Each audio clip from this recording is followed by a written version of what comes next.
Hello, everyone out there in podcast land. Welcome back to Adventure Capital, where we not only discuss the entrepreneurial journeys and adventures with founders who have raised capital on WeFunder, but also the different resource providers and mentors helping founders along the way. Huzzah! Today we have Tommy Gibbons of Hempitecture, a company building a U.S. manufacturing facility for HempWool insulation. Before we get on with the podcast, we're required to let everyone know that anything we say here should not be interpreted as investment advice, recommendations, or soliciting investments in any company. All companies raising on WeFunder are given an equal opportunity to participate in the podcast based on the progress of their campaign. WeFunder gang, take it away. Tommy, welcome to the podcast, man. It's great to have you here. Hey, Johnny, thanks for having me on. I'm excited to speak with you guys today. Yeah, so maybe you could start by telling us who you are and how you found yourself running Hempitecture. Yeah, so I'm Tommy Gibbons, and I went to the career building fair after college, and there was a tent about Hempitecture, and I put my name on a list, and someone reached out to me. No, I'm kidding. That's the opposite of how it got started. My business partner and I have known each other for over 15 years.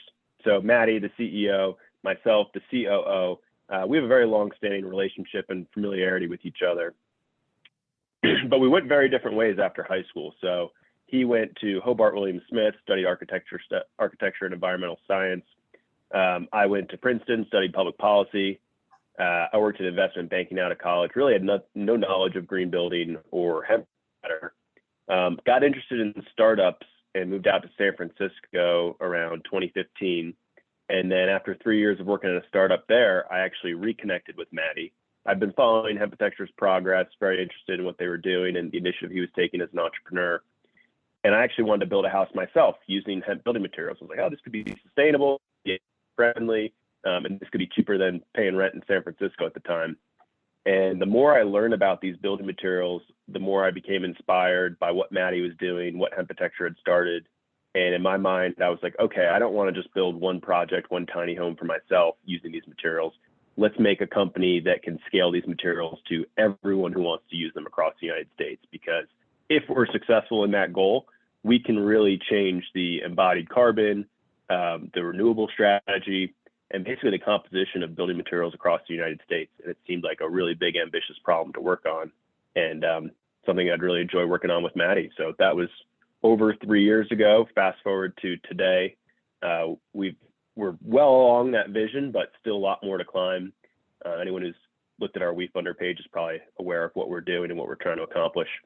But it's definitely been a good first few innings. Yeah, and so that it seems like a very hard challenge to basically disrupt.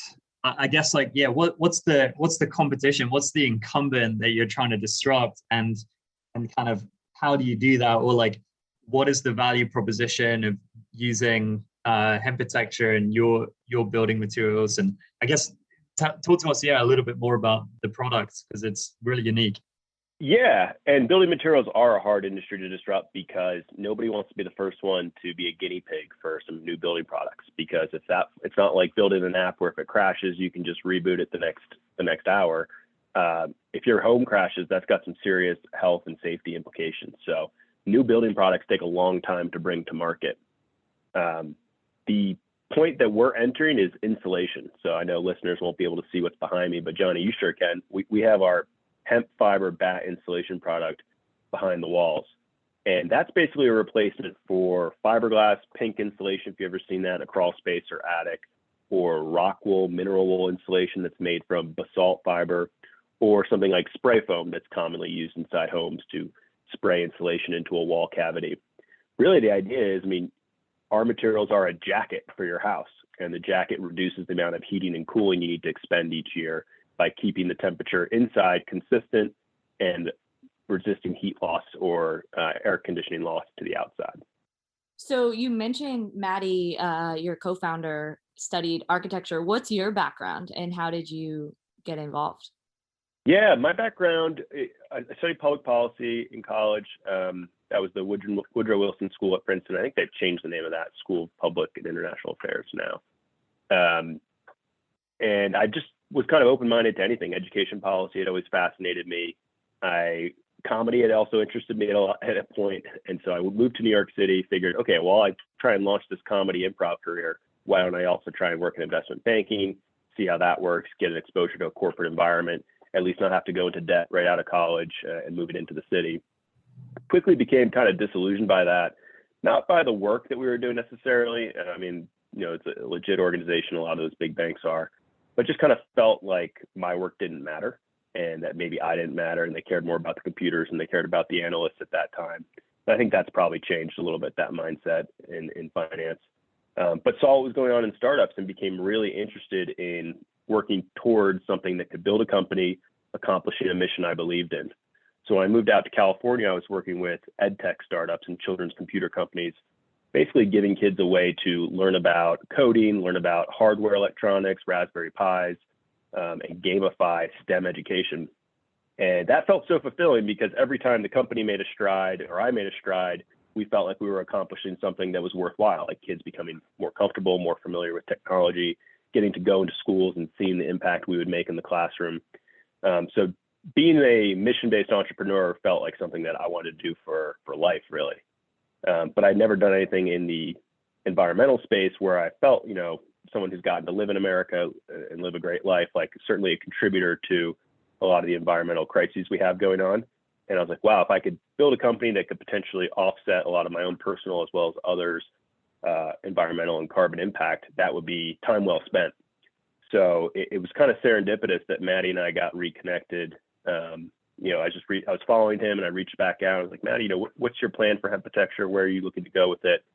And the more he shared his vision, the more I felt like with my corporate finance and early stage startup experience, I could help execute a lot of this vision and bring some of that background to launching a company that could do things at great scale. Yeah, it's awesome. It sounds like a really great kind of complementary founding team. What's the name of the product behind you, the insulation product? That is HempWool. So we trademarked that name. A lot of insulations go by like glass wool or mineral wool or sheep's wool. So the wool is common nomenclature for insulation products, and we call ours HempWool. And so why would someone, and I'm curious kind of who you're selling to. I guess you're selling to like, general contractors or kind of construction companies. So curious about that, but also why would they choose to go with HempWool as opposed to, glass wool or other insulation products? It sounds like there's kind of clear environmental benefits, but are there other kind of cost benefits to your customers as well? At this point, the biggest cost savings is really in the installation. And again, the listeners won't be able to benefit, but look what I'm going to do here to this material. Rubbing my face against it. Like you would never do that in a million years with a glass wool or mineral wool product. They're very abrasive. And so the install is actually much easier with our product because you won't need to or spray foam comparatively where you need a whole hazmat suit to install the material. Ours, you can install with minimal PPE. You don't need trained labor to do it. It's very flexible on a job site when you can say, okay, we'll just install the insulation when we finish the mechanical, electric, plumbing. We don't have to wait for the subcontractor's schedule and be dependent on that. So there's flexibility and some choice you have by using the material. And then when you think of health, there's no added volatile organic compounds, nothing toxic added to the product. It's an organic, biodegradable product. And then when you think of environmental impact, certainly embodied carbon is something that comes to mind. I mean, you'll never make a decision that involves more volume of material than your home or your building. Maybe your diet over the course of 30 years will be a lot of material you're consuming. But your home is typically your biggest purchase you ever make. And so the tissue of that home, the insulation, whether that comes from a rock fiber source that needs to be heated up to a huge amount, a huge degree, or it comes from a natural renewable plant fiber source that doesn't need to be manufactured with the high use of energy and carbon, it can come down to a pretty large impact on someone's carbon footprint. So we absolutely sell to early adopters, hemp enthusiasts, van builders, tiny home builders, accessory dwelling units, backyards, those types of people who are just like see it on the internet, and we have a very easy shopping experience that they can purchase through. And then on the other side of the spectrum, we have huge LA McMansions, Mulholland Drive type places going up, 10,000 square foot homes that really want to opt for the most sustainable building material at every turn. And they're very happy to find our product. And installers now have gotten familiar and used to working with our product, and now are much more welcoming and open-minded to using us. That's awesome. I see. Yeah. So it sounds like you guys are a little bit B2C, a little bit B2B. I see on your WeFunder campaign profile that you have a partnership with the Department of Energy as well. Can you kind of talk to us about your split right now of primary customers and then where you're looking to go? Are you hoping for this to become primarily B2C or B2B? Yeah, I think we'll continue to be B2C and B2B. The installation market, there's a lot of different actors, I'll say. There's the architect, there's the general contractor, there's the subcontractor, there's the homeowner. And so we can sell to really any person along that food chain. And then the Department of Energy Fellowship is really exciting because they have taken a keen interest in decarbonization across the spectrum, whether it's vehicles, whether it's solar versus coal-powered plants, but now especially building materials. It used to be that building green or green building meant operational efficiency, right? Like how much heating and cooling went on for your water and indoor air temperature, as well as what was the source of your power. Now green building means what choices of materials are you making to impact the total emissions of your project. So the Department of Energy is very much understood that the materials that we conventionally use were not selected with any respect to embodied carbon, and they almost inadvertently create large carbon footprints associated with their production. So they have a lab embedded entrepreneurship fellowship. They have one at Berkeley in California, one at Argonne in Chicago, and one in Knoxville at Oak Ridge National Laboratory, where they basically give clean tech, hard tech entrepreneurs funding as well as research grant to work at the lab and test their products, their technologies, their concepts, whatever stage of their company they're in. And it's actually a really great accelerator program because they don't take any equity. They give you a lot of resources. It's pretty arduous to apply to and get selected to, I'll say, but if accepted, it really opens a lot of doors. And what I'll be doing, working with Oak Ridge National Lab, is I'll be taking our products and product concepts and putting them through the ringer of basically every building material test you can imagine. Basically developing bona fide research to instill confidence in these products, ensure their performance is equivalent or better than what's already out there, and gain adoption and prepare us for manufacturing. We view ourselves as the manufacturer of building materials for the next 100 years or even beyond that. So we don't think we're going to be like a one product pony. There's a lot of different hemp building product substitutes you can make out there that would have lower embodied carbon footprints and higher performance than what's out there. And so we have these concepts in mind, and now it's about creating prototypes, bringing them to the lab and testing them. Really cool. I'd love to just maybe kind of dig into that a little bit. You mentioned decarbonization. Do you have any stats or any kind of data on how big of a environmental impact is construction and building homes and other buildings today, and how is so just to make sure I understand it, it's both like obviously the production of hemp maybe kind of produces less carbon dioxide than production of other types of insulation wool. Then also the hemp is sequestering carbon itself. All right, can you just talk a little bit more about the environmental impact, both of the insulation products and then maybe future products as well? Sure, and part of the other component of the research we're doing with Oak Ridge National Laboratory is determining the life cycle analysis of our products. Currently, we are the U.S. distributor for internationally manufactured products.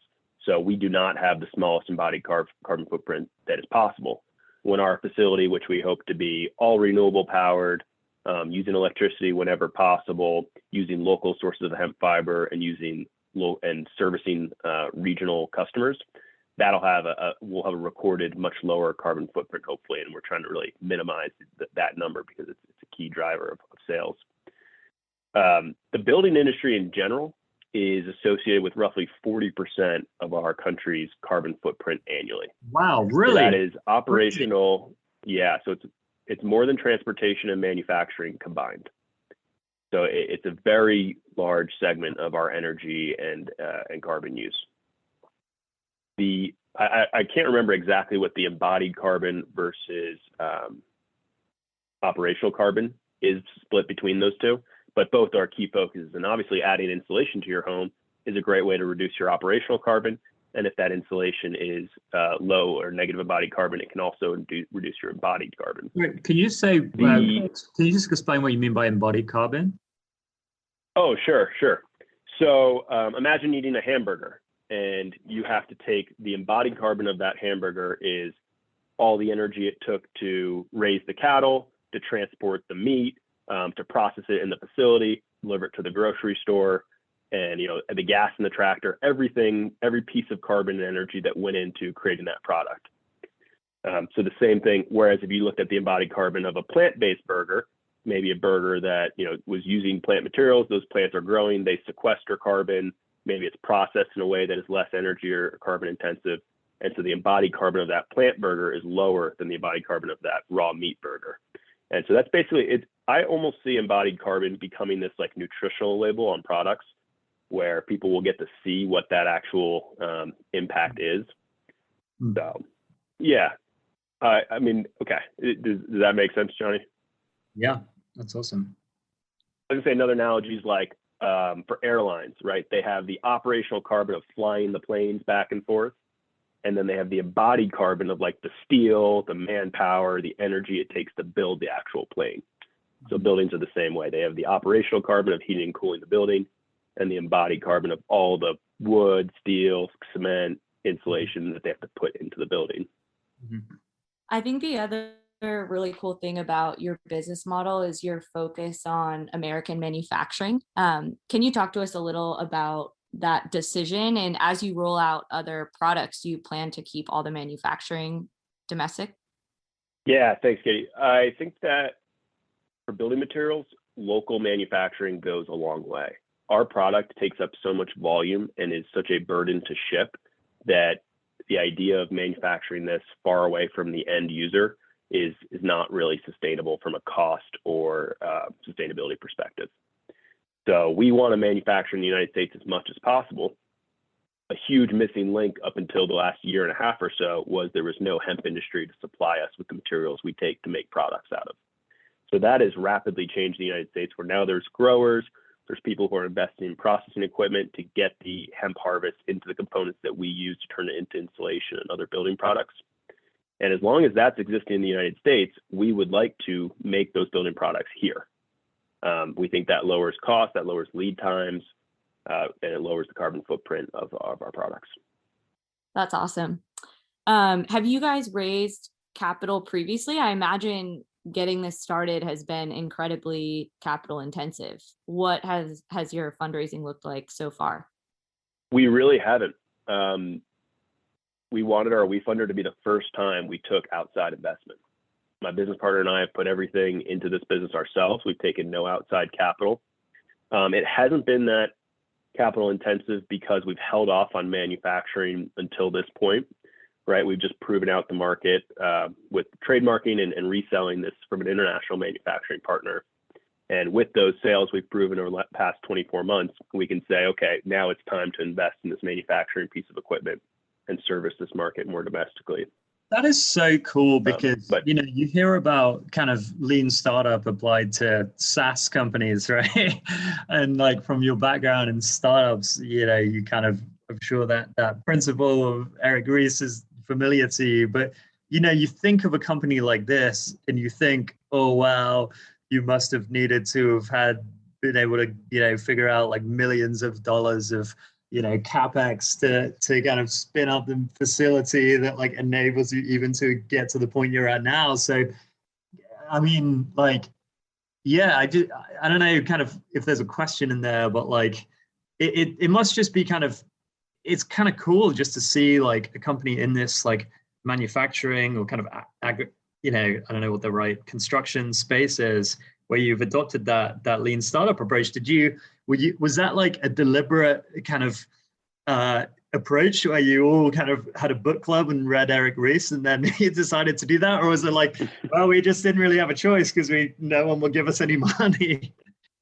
A little bit of the second, kind of de facto. We felt like that we didn't have outside funding at the time. And so instead of saying, okay, we're not going to do this until we had funding, we said, how can we do this in the interim with the resources we do have? I haven't read that book specifically. I've certainly tried to educate myself on a lot of the startup world. I read a lot of Paul Graham's essays and familiar with Y Combinator, 500 Startups, Sam Altman, and kind of that train of thought.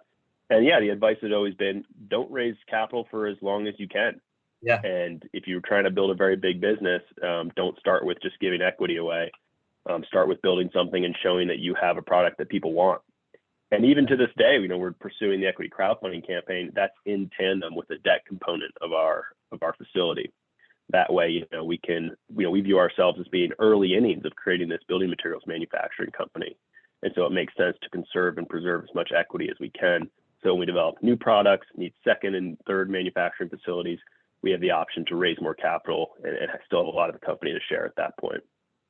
Yeah, amazing. And as of the time of recording, you've raised 3.5 million, it looks like, from 1,255 investors on the WeFunder campaign. How did you do that? Because, you do have the consumer facing element, but, I guess you probably have less of an audience than kind of other WeFunder, maybe companies that have raised that much. So how did you go about raising that capital? Yeah, I had a call yesterday with someone, a business development call, who asked me the same question, who wants to come in and launch a WeFunder as well. And I said to him, the hardest part about the WeFunder was the 3 years of building an investable company up until then. And putting together something that looks like a good idea, has a track record, is de-risked to some extent for your investors. And you can't fake that. I think people think that, you just need a flashy video and then traction will get on its own and things go viral like overnight. And that's not the case. I mean, the conversations we've had with investors is these people are savvy. They're taking a very close look at what we posted on that page. They're taking a close look at our business outside of that page. And they see an opportunity that we, of course, believe very strongly in. And they also view as very compelling. So it's been hard work proving that market, but that's kind of what we view as needing to happen. If we had started this 3 years ago, before we had this product, before we proved out sales for this product, before we'd installed this product ourselves and developed marketing around it, developed a website to easily purchase it for customers, I don't think that WeFunder would look like it does now. So I mean, you can't fake the work of 3 years of building a company that's investable.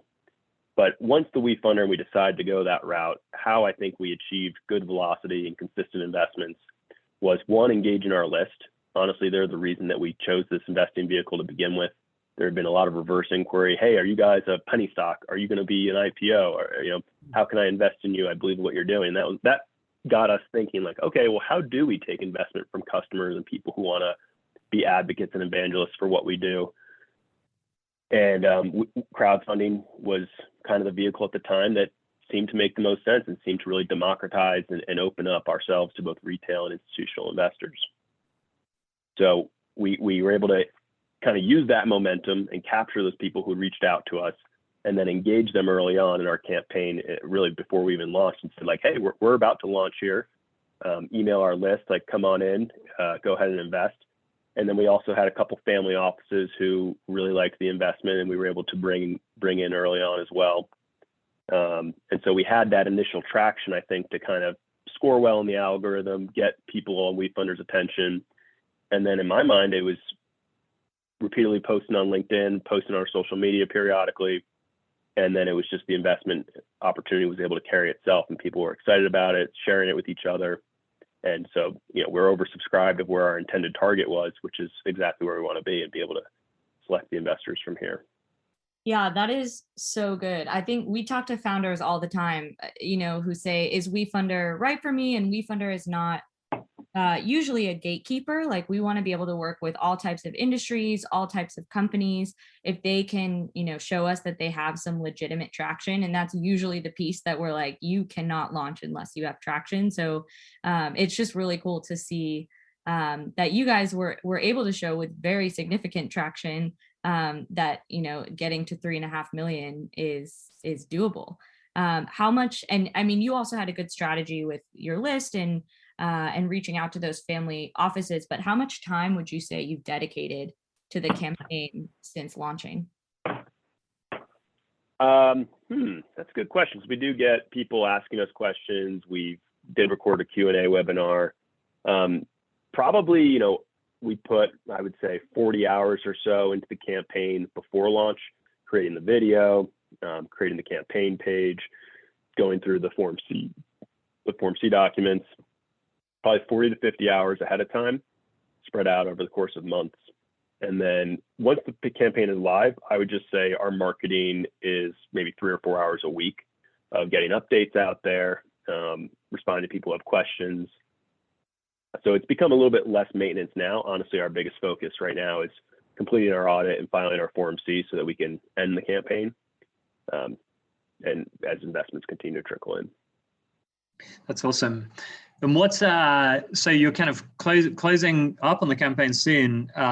What's next for you guys? What is the next few years? You mentioned kind of expansion into other product lines. I don't know kind of when that's coming, but what does the rest of 2021 and into 2022 hold for Hempitecture? Yeah, I think the rest of 2021 is going to be spent, one, commissioning this facility and getting ready to be making hemp insulation this time next year. 2 is getting this on the people's radars so that they are aware of our material and developing those relationships so that we have the demand for this product that we anticipate. That kind of letting people know that, hey, we're coming to market with a manufactured in the United States product, taking pre-orders, really getting this on people's radar and awareness. And then 3, is absolutely continuing that product development. So we don't view ourselves as just entering and disrupting the insulation market. We see all sorts of different building product and wall assembly products that could be disrupted by hemp substitutes. So it's going to be getting to the lab, making those prototypes, testing the performance of those prototypes, and seeing if there's a valid product at the other end. Nice. We ask this question to just about everyone who comes on the podcast. What's your best piece of advice for a founder who's just starting their company? Ooh, yeah, that's a good question. There's the leading up to founding it, which you need to really check off a lot of things and really make sure that this is something you want to do, you're mentally prepared to do, you have the time to do. It's a 10-year exhausting exercise, I would say, starting a company. And then there's post-launching it, which is, my advice is just don't give up, because that's the only way it's game over, is if you say, I'm no longer working on this company. Otherwise, it's just, you're in the pre-success mode, right? So you just need to keep working until you find that breakthrough. And the only thing that could stop that is you yourself no longer working on the company or project. I think that's another YC. And there's going to be a million YC piece of advice there. Do you have an example of that, Tommy, where you guys were really kind of running into a wall and you maybe a more sane person might have thrown in the towel, but you kind of had the tenacity to persevere?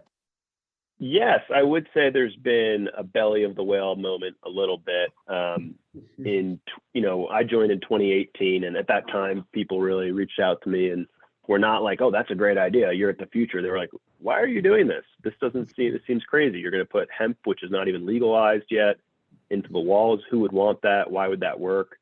So there was a lot of doubling down on the confidence in yourself and your own intuitions versus what the feedback you were getting from the outside world was. Mm-hmm. And then as we started the company and, things ramped up, we were getting positive media attention. There was this belly moment where it was like, okay, we've built a few projects. There's no longer any more projects coming in. We're in this mid-tier phase. We hadn't discovered and added HempWool as our product offering. We were still in the hempcrete space. We were working other jobs to make ends meet ourselves. And I think at that point it was, probably a low point, but there was still very much a commitment to the vision that we had all along, that we never thought we were going to quit or never going to give up on this. It was just, how do we problem solve this next block? Yeah, I feel like when there's that mission commitment, I felt this with my own journey with WeFunder, where sometimes when the going is really tough, being super passionate about what the mission of the company that you're building is, as opposed to being kind of a mercenary, can often be the difference of kind of persevering and sticking it out versus giving up. This has been a really fascinating discussion. Really cool to learn more about the product that you're working on and kind of how you've built the company. I love almost like lean startup applied to manufacturing. That's really cool. And thanks so much for taking your time. Good luck with successfully closing the campaign, and then look forward to staying in touch and following along with the journey. Yeah, thanks for being here. Yeah, thank you to you both. WeFunder's been a great partner for us, and who knows, maybe this isn't the last time we work together, and there's future projects in the coming forward that would require more equity crowdfunding. And I only see it as a space that's growing in popularity and growing in usefulness for founders. So very much hats off to what you guys do. I know we're both public benefit corporations, and so it's been really fun to support each other. Yeah, thanks for saying that. And hopefully this is the first of many. Thank you for tuning into another episode of Adventure Capital. I hope you laughed, took notes, shed a tear, and most importantly, feel ready to go off on your own adventure. And remember, whenever you are ready, WeFunder is here to help.